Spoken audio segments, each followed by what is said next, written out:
بسم الله الرحمن الرحيم وبه نستعين على أمور الدنيا والدين. maanta taariikhdu waxa ay tahay 25 bisha Abriil 1994 magaalada Hargeysa ee dalka Soomaaliland. waxaan nasiib u yeeshay in aan halkan kula kulmo nin magaciisa la yiraahdo Mr. Maxamed Ibrahim Hayd oo ku magac dheer Xiis. waxaan jeclahay inaan ka waraysto arrin xasaasi ah oo documenti ah oo goobjoog u ahaa taasi oo ku saabsan dilkii madaxweynihii dalkii la oran jiray Soomaaliya ee sharci ahaan loo doortay ugu dambeeyay madaxweynahaasi oo magaciisu ahaa Cabdirashiid Cali Sharmaarke oo la dilay 1969 bishii Oktoobar 15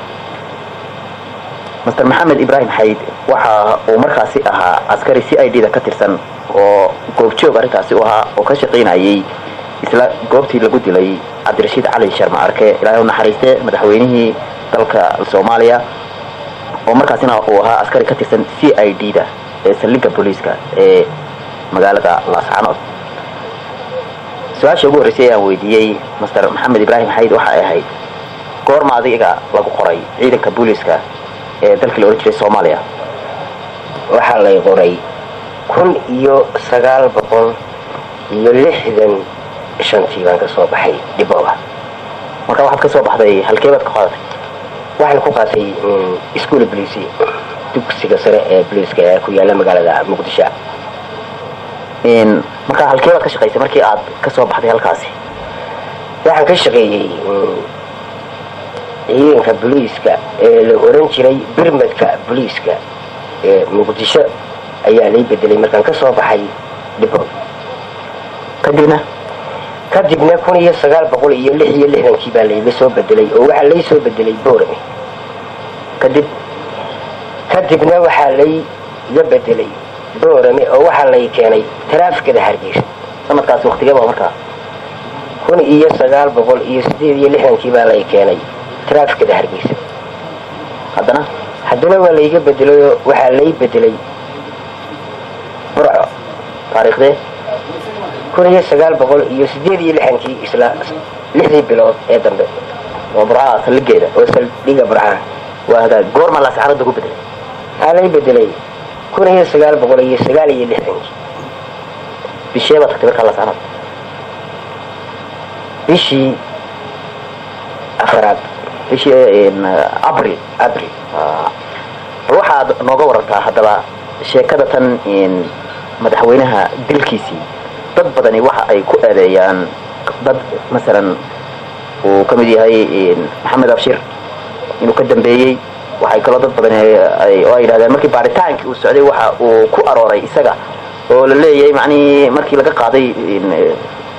booliiskii oo haysan jiray oo janaal ka ahaan jiray oo qorsheel qabtay ayuu hinaas oo dawladda inuu afkambiyo awgeed. arrinta maadaama adigu aad u ahayd xogaal nasiib wanaag aan maantana fursad ku helay bal Mr. Xiis waxaad nooga warataa siday arrintu u dhacday iyo madaxweynuhu sidoo u tagay halkaasi? wallahi wafka Soomaalidu way iska badan yahay laakiinse anigu shakhsi ahaan markaan Maxamed Ibrahim ahay waxaan u haystaa inuu isaga uu ku lug lahaa sababta oo ah xamarna intii waran ka soo shaqeeyay oo nin booliis baan ahaa oo wax kala garanaya oo mutacallina markii aan Laascaanood joogayna sidoo u dhacay ama dadkii la socday madaxda ahaa ama markii dambe aanu isaga qabanayba markii madaxweynaha dilay hadallo uu la yiri isagu aanu ka soo dhex saaran. waaye bal sheekada sidee bay sheekadu u dhacday? harta borogramka anagu aanu haysanayo booliiska iyagoo magaciisa la yiraahdo fas oo dharo bil walba soo baxa ayaanu ugu soo sheegay inuu madaxweynaha Soomaaliya uu imanayo waqooyi iyo inta degmo uu marayo. markaa kuma aynaan jirin degmada Laascaanood. markaa waanu isdhiganeeba oo taarka yaga ama sheekada iyada ama baabuurta de imanayso ilaa madaxweynaha halkaas uu imanaya mooyaane uguma naan tala jirin ba madaxweynaha idin imanaya idinka degmadiina waa taana loo soo sheegay burca markuu marayo ee magaala madaxdii Hargeysa uu soo dhameeyayba uu laba habeen burca joogo ayaa habeenada ka mid ah anigu shaqada lahaa sideedii habeenimo anigu saldhiga hortiisa iska jooga taarwaruhu ii yeedhado markaasuu yiri telegramkan waxaad la doonataa laba xidigle Cabdilaahi Baylambar waa ka muqaaxidaa hor joogay telegramkii baan sidaa u eegay waxa ku qoraa dabadeedna madaxweynuhu 8 subaxnimo berita buu idin hayaa idisagoo idinku nasanaya 1 hour markaasi in programka kuma ay jirin Soomaha hore programka iyaga horaan haysanay kuma jirin inuu yimaado in la saxano qaadana laba xidiglaha aad la doonanaysa lagu yiri taarka la doono xagee taarku ka yimi laba xidiglo muxuu yahay laba xidiglo wuxuu ahaa ninkii haystay creamka kiisaska oo dhan ee CID da macnaheedu la saxano taliya laanta CID da dambiyaasha ee CID da Baylambar Cabdilaahi Baylambar ilaahay ha u naxariisto uu dhintay yaa soo dirayna waxa soo diray telegramka barasabka baxo oo leeyahay u diyaar garooba taariikhdaas markaa waqtigeeda isla 9 bay ahayd ee bisha 14 October 1969 markaa absolute okay madaxweynuhu wadiin markaa isla markaa ma wali 8 habeenimo markay ahayd ayaa haddana 8 iyo barkii telegram kale on the spot uu noo yimi oo la leeyahay 30 daraawiista ah ayaa soo baxay isla 8 iyo barkii habeenimo oo ilaalinaya ordina publicada dayuuradaha laba dayuurado madaxweynuhu wato waa hagaag isla habeenkaasi markaasi yaa soo diray nimanka daraawiishtaan waxa soo diray nin laba xidiglo oo imka dhinto loo jiray Cabdiraabi waa hagaag wadii yimaad marka adigu shaqada lahayd habeenka shaqada lahaa on call kana marka waa noo yimaadeen waxaanu sugnaba labadii iyo 15 mirir baa loo soo galay gaarigii LG-ga ee 30 siday daraawiishta ee Braaki oo la saanood soo gaar askarteedu deetriiska iska safaysanayso oo mishiin yaro generator aan lahayn deetriiska hortiisa lagu wada safaysanay deetriisku daan salaano diyaar garow ka bacdi laba xidigli stationka xukumayay oo la yiraahdo bedel xirsi ayaa isna aad mooday inay telefoonba oo isku rakibnaado markuu 30kii nin noo yimaadeen isna gaarigiisii ka soo istaanay gurigiisii markii bay isla kay soo taag بدل حسين مركا وحو هيستي سلقة iyo guud ahaan isnag isla wax digri saldhiga haystay بدل حسين ma ninkii cornel ka traffic kada xamaraysan jiray absolute ee muqdisho tabadeedna ila xaalka anigu khadka ma loo geeyay dadku isu xiga iyo sida kale yinay taa madaxweynaha dili doona ayuu askartii ka dhex qaatay isagoo qorigiisii wuxuu ku ritay gaariga shirkiisii oo dhaqaaqay habeenkii saqdii dambe soo gaaray markiina soo gaaray bidi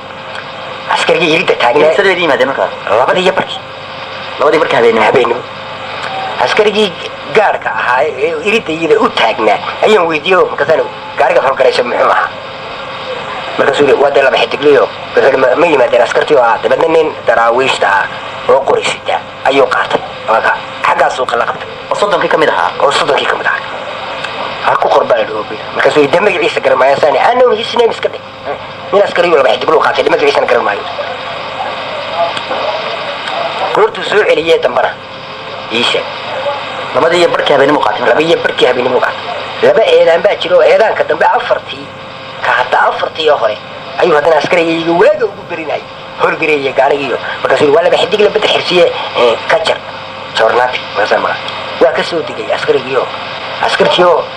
hor jiiftay station-kii nin iyo bustaan uu siinay meesha ay fidiyo ayuu laba dhexdood hoosta ka galay asaa waagu noogu bari sidaasay dibeedna airportka wixii madaxdeeda joogay wixii odayaal ahaa iyo ciyaal iskuul iyo winis kalaab iyo wanaga airportkii wada qabanay madaxweynaha waa taa si fiican ilaahay hau naxariistee salaan wanaagsan aanu siinay garoobkiina lagu soo marka askarigan uu qaatay bedel xirsi markii waad ku qorteen markii uu qaatay iyo markuu soo celiyayba magaciisa laakiin maad garan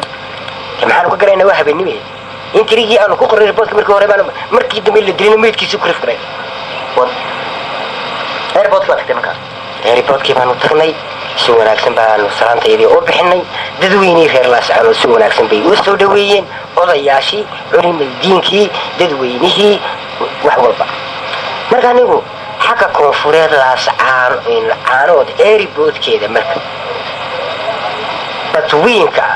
shan tallaabay isu jireen soddonka daraawiishto ayuu taagnaa ayuu kaga soo jiray garoonka marka wuxuu is yidhi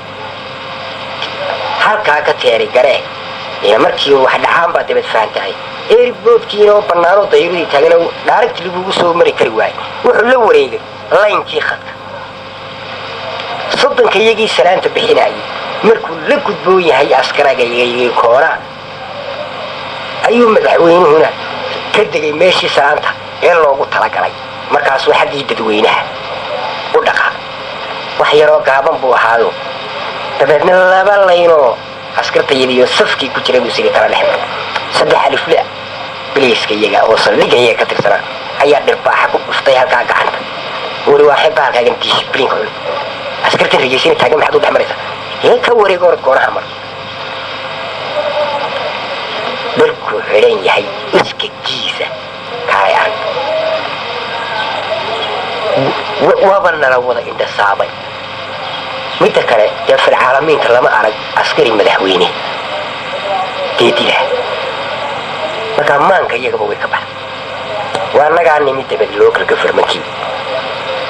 inkoo safaaro la yidhaahdo oo daraawiishta boliiska haysan jiray oo madaxaha ayaa dabad qubli akhri wuxuu yidhi madaxweynaha waanu soo barinay dooni maynuna hadal badan timena ma haysto wax laga sugayaa in gaalkacayo 3 oday oo qura oo hadalka soo gaabiya oo aan dheerayn oo qura ayuunbaa hadlaya markuu mid hadlay midkii labaadna uu bartanka kaga jiro ayaa aniga baylambar ilaahay uu naxariistay soo baxado anuu iridda hor taagano wuxuu yidhi halkii shaaha loogu talagalay soo jeegareeyoo qabo gaarigana ii su'aal halkii baan tegey hablihii winis kalaabkoo shaahi iyo alaabtii lagu diyaargaray darawalka markuu iga yiman halkii keliga iska taagan ayaa laba xidiglihii saldhiga haystay ee bedel xirtay oo isaga naftiisii sida ninkii ka shakisanaydeen aanu ka shakisanayn iyo qorigiisii ii keenay oon baabuurka cid kale la socon maxamed ha kula taagnadaa koonaha taagantay albaabku maya koonihiisa waa hagaa sooninka habeennimay ahaydoo isma baanaan garanayn isku dhiboo baban warbal waran nabad barbarkaygu waa ka istaagay magaciisi ma garatay markaa gartay jahanabaa naanaystiisu ahay dabeedna siduu warkii wahayo oo xaggee lagu bedelo beriga uu leeyahay daraawiishta halkaasa layga keeno kismayaa warkii hayo ayaaba madaxdii oo siigeynaysa oo kii laba xidiglahay bedel xirse u horreeyay gaarigiisu isa soo taagado intuu isagu kala firayo baarkan cidla'a istaagay ayuu labada keliyood qabsaday nin reer waxaysoo ina cigasayid la yidhaabaa gaariga madaxweynaha u waday oo aan garanaya labada gamcood baan sidaa u taagay markaan isiri cagaha ayuu kaaga joogsan doonaa labada taayir hore siduu ninkaas ugu talagalay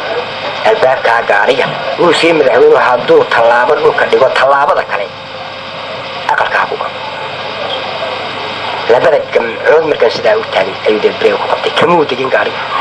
wax alla wixii madaxweyne ku xigin lahaa ee jananaar buliiskaa lahaa ee barasaab lahaa ee wax kaloo waxay ka soo degeen aniga geystaydii waxaa lagaga yimi gaarigii madaxweyne oo khaliya iyo darawarkii ee station waagan buu ahaado waa taqaanaado wuu kala dambeeyaao xagga dambe koono uu madaxweyne fugay madaxweyne ku-xigeenkii oo hor taaganoo dee kabaa sidaa igaga joogsanaya meesha cidhiirigeeda oo muraayadii baabuurka iga qariyay ayaa qoorshiro iyo hor taagan la hadlo wuxuu madaxweyne muxuu la soo degna qoorshir baa boorado wuxuu ba ii baneeyo laynkii ay soo mareen ayuu dubida badalka ii baneeyo halkay ka soo degeen daaqadii buu ka furay madaxweynihii baa gacanta u taagay qoorshiro wuxuu iska xig xagganaan ka degaya qoorshirna waa kaa iska xidhay daaqadii soo galay halkiisii ee aniga kabaha iiga joogsanay 3 alifle ka tirsan buliiska iyaga oo laba xidigla iyo labada gamcood keliya haysto baarki ilaa iska taagan ag taagan ayaa tawbi soo yidhiyo madaxweyne buu ka furay daaqada kamuu bixina daaqadii buu la laabto hoosta ka soo galayo qaylan dheer oo la wada maqlayaa buu laba xidigli badda xirsaday laba alif le saddex alif le axmed cabdilaahi soo kamaad furin madaxweynihii daaqadahaa ka baxa dabadii adigu booskaadii ku noqon daaqadii oo afka kala hayso madaxweyne aan wala lug soo laalaaday musaajinka xarro bartii uu istaagay taagnaa buu istaagay hadi wuxuu lahaa ilaahay naxariista jinaasiya inuu usha iska soo horaysiyo ushii markuu iska soo horaysiyo waa ninkii buuraayo dee xooga ahaay uu saani labadii lugood dhulka u soo dhigay ayay kii dilaayay dee